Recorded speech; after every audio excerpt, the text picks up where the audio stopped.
The leather-bound recipe book sat heavily in my hands, its pages worn from decades of use. Sarah's last gift to me, passed on just days before cancer took her at 35. While our wealthy family lived in mansions and drove luxury cars, Sarah and I had chosen a different path. She became a small-town baker, and I pursued my dream of becoming a chef.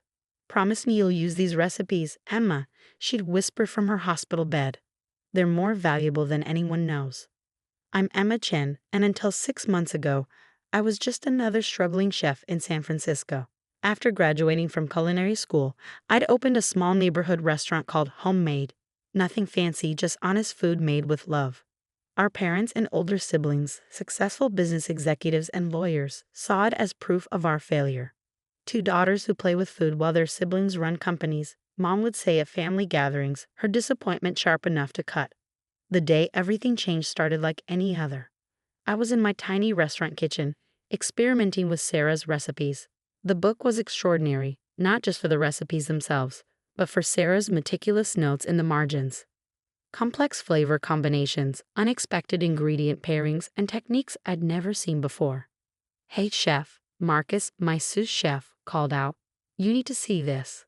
He pointed to the TV in a corner where a famous food critic was reviewing restaurants. I nearly dropped the bowl I was holding when I saw him describing an extraordinary sauce he tasted in Hong Kong.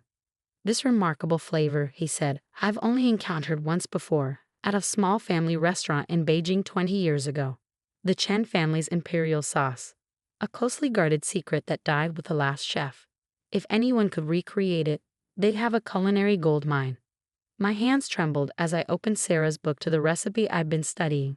There, in her careful handwriting, was a recipe titled Great-Grandmother's Imperial Sauce. Below it, Sarah had written, "Found in Great-Grandmother's trunk. The original Chen family recipe from the Imperial Palace." Our great-grandmother had indeed been a cook in Beijing's Forbidden City before the revolution. She fled to America with nothing but her skills and apparently some very valuable recipes. But our status-obsessed family had buried that history, embarrassed by their humble culinary roots. I spent the next week perfecting the sauce. The ingredients were simple, but the technique was incredibly complex.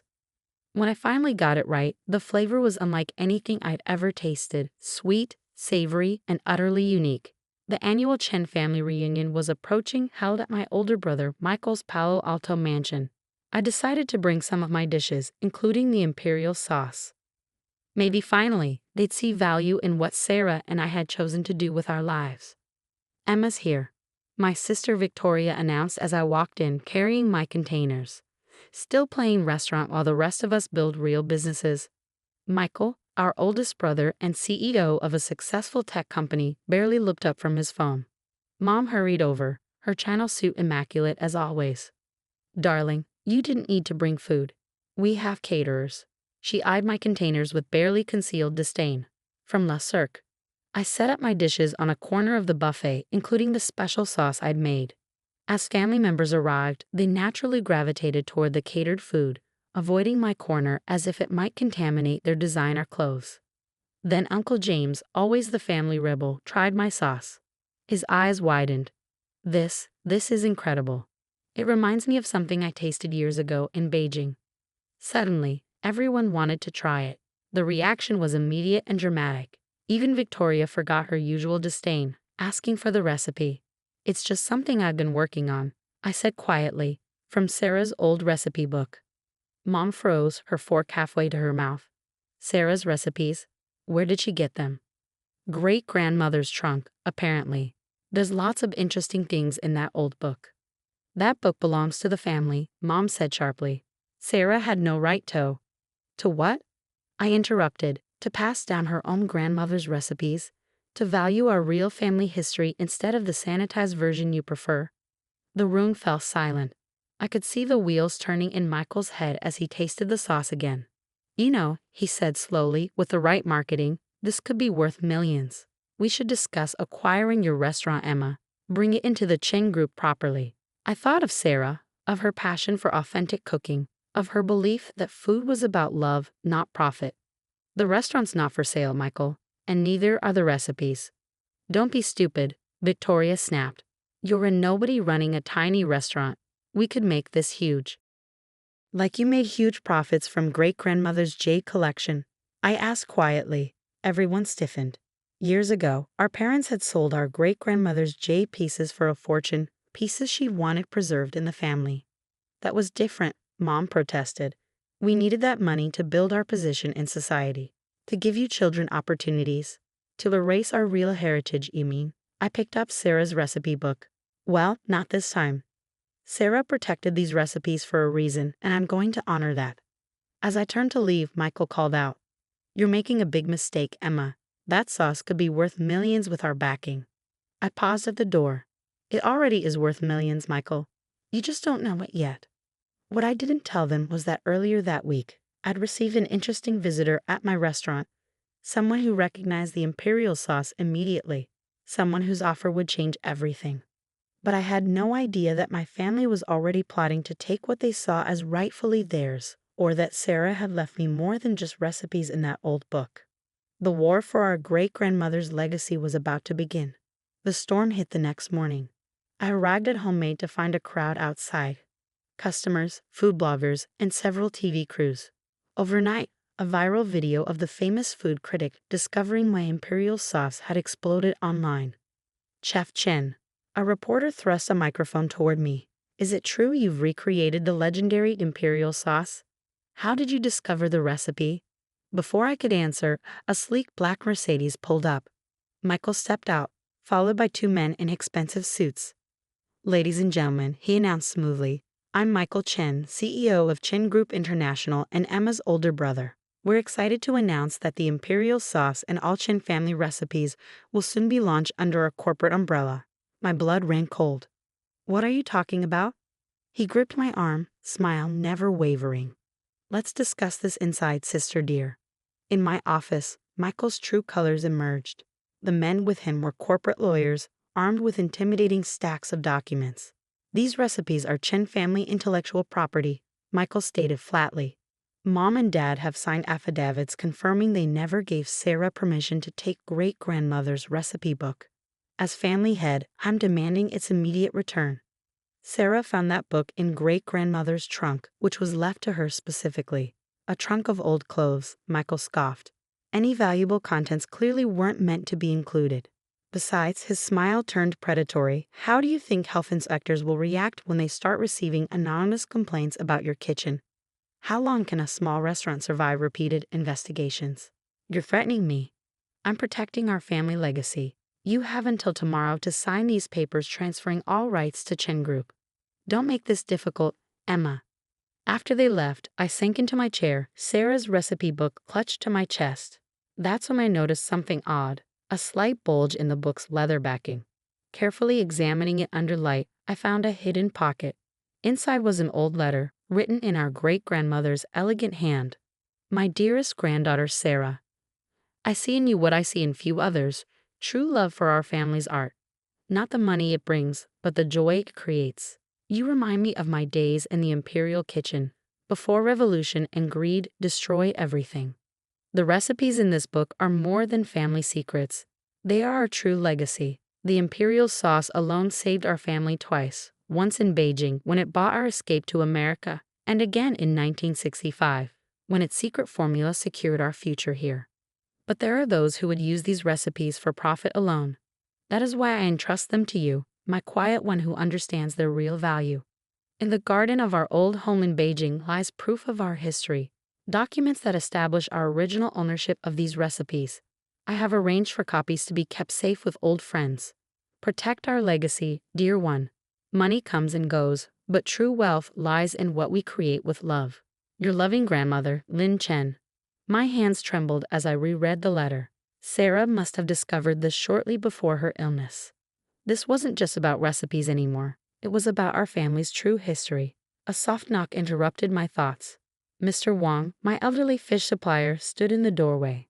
I saw the news, he said quietly, and I recognized that sauce. My grandfather was Imperial Kitchen staff too. My heart skipped. Mr. Wang, did your grandfather ever mention the Chen family? He smiled mysteriously. Come with me. There's something you should see. His tiny shop in Chinatown concealed a surprise, a hidden room filled with historical documents and photographs. And there, in a faded photograph from 1940, stood my great-grandmother in the imperial kitchen, proudly holding a sauce bowl. Your great-grandmother wasn't just any cook, Mr. Wong explained. She was the last official keeper of the imperial recipes. When she fled, she took them legally. They were her responsibility to protect. He handed me a stack of weathered documents. My grandfather kept copies of everything. The recipe ownership certificates, the official authorization, all proving your family's rightful claim. I was speechless. These documents weren't just history. They were ammunition. But while I was discovering our true legacy, my family was making their next move. Victoria had convinced our cousin David, a popular food blogger, to write a scathing review of Homemade, questioning the authenticity of our recipes. The war was escalating, and I needed help.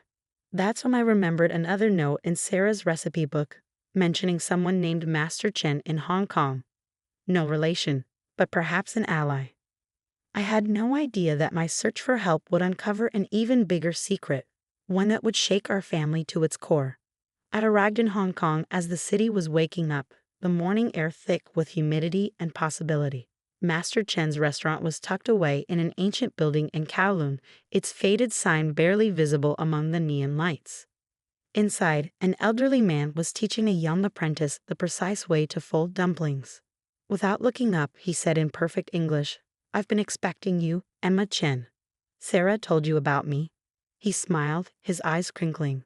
Sarah told me many things, including what might happen after she was gone. He gestured to a private room. "Come, your family's story is longer than you know." Over tea served in delicate imperial porcelain, Master Chen revealed the truth. He wasn't just any chef. He was the grandson of the imperial kitchen's headmaster, and he'd been waiting decades for this moment. "Your great-grandmother and my grandfather made a pact," he explained, unlocking an ornate wooden chest. They knew the revolution would destroy centuries of culinary heritage, so they divided and protected the most precious recipes. He spread out ancient scrolls and photographs. "The imperial sauce you recreated. It's only the beginning. These recipes aren't just about food, they're about power. In the old days, these dishes were served only to emperors. They contain combinations of ingredients that affect mood, energy, even longevity. That's why Michael wants them so badly," I realized. "The commercial potential is worth billions," Master Chen nodded. "But there's something else you need to see." He played a video on his phone. Sarah's face filled the screen, recorded months before her death. "Emma, if you're watching this, you found Master Chen." Her familiar smile, though tired, warmed my heart. "There's something you need to know about our family." The truth hit like a thunderbolt. Our great-grandmother hadn't just been a cook. She'd been the illegitimate daughter of a royal concubine, raised in the imperial kitchen to protect her. The recipes were her birthright, passed down through generations of female chefs. "That's why I left you the book," Sarah continued. "In our family's history, it's always been the women who understood food's true power. Not as a commodity, but as a way to heal, to connect, to love." Master Chen handed me a USB drive. "This contains everything: historical proof of your lineage, documentation of the recipe's origins, and evidence of their scientific properties." Sarah prepared it all before she died. Back in San Francisco, I found my restaurant surrounded by protesters. Michael had hired them to carry signs questioning our food's authenticity. Victoria was giving interviews about family recipes stolen by an ungrateful sister. But I wasn't worried. I'd learned more than just history in Hong Kong. The next morning, at the emergency board meeting Michael had called for Chen Group's new authentic imperial cuisine line, I arrived early. The boardroom was packed with executives, lawyers, and one special guest. The Chinese cultural minister himself, invited by Michael to legitimize their claim to the recipes. Michael smiled triumphantly. "Emma, so nice of you to join us. We were just discussing the launch of our new product line." "Interesting," I replied calmly. "And what exactly are you launching?" "The Chen family's imperial recipes, of course. We have Mom and Dad's sworn statements about their ownership." I connected my laptop to the projector. "Let's talk about ownership." For the next hour, I presented the truth: documents, photographs, scientific analysis of the recipe's unique properties, and finally Sarah's video testimony. The cultural minister leaned forward, increasingly agitated. These recipes, he announced, are protected Chinese cultural heritage. Any attempt to commercialize them without proper authority would be problematic. Michael's face turned ash white. But our patents are invalid, I interrupted, because Sarah and I filed the proper cultural heritage protection documents years ago. These recipes can't be mass-produced or commercialized. They can only be passed down through certified training, exactly as they have been for centuries. Victoria jumped up. You planned this all along. You and Sarah protected our true legacy, I finished. And now I'm offering you all a choice. I laid out my proposal. Homemade would become a culinary training center, preserving traditional techniques and recipes. Any family member willing to learn properly to honor the traditions and history would be welcome. But, I added, no shortcuts, no mass production, no selling out our heritage for quick profits. The cultural minister nodded approvingly. The Chinese government would be very interested in supporting such a venture. As a cultural exchange program, perhaps. Michael slumped in his chair, defeated. His dreams of instant billions evaporating. Mom stood up slowly. The recipes, they really came from her? From the royal family? I handed her great-grandmother's photograph. From a woman who valued tradition over status, who believed food should bring people together, not drive them apart. Tears filled her eyes. I never knew, we never let her tell us. 1 year later, Homemade has transformed. We still serve traditional dishes, but we also train new chefs in the ancient techniques. Victoria, surprisingly, was the first to enroll in our program. Turns out she has a natural talent for dim sum. Michael focuses on the business side, but differently now, promoting cultural preservation rather than exploitation. Mom spends hours in the kitchen, finally learning the family stories she once dismissed. Yesterday, a young girl watched me teach the imperial sauce technique, just as great-grandmother once taught it in the palace kitchens. Does everyone get to learn the secret recipes? She asked. I smiled, remembering Sarah's words. The real secret isn't in the recipes. It's an understanding that the most precious things can't be bought or sold. They can only be passed down with love. Master Chin visits often, helping us maintain the old traditions while creating new ones. The cultural minister's endorsement has made us a bridge between culinary worlds. In my office, Sarah's recipe book sits in a special place of honor.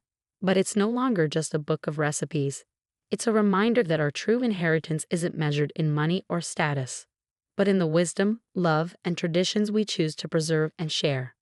Sometimes the greatest wealth isn't what we gain, but what we protect. And sometimes the most powerful recipes aren't for food at all. They're for healing the bonds that break when we forget who we really are.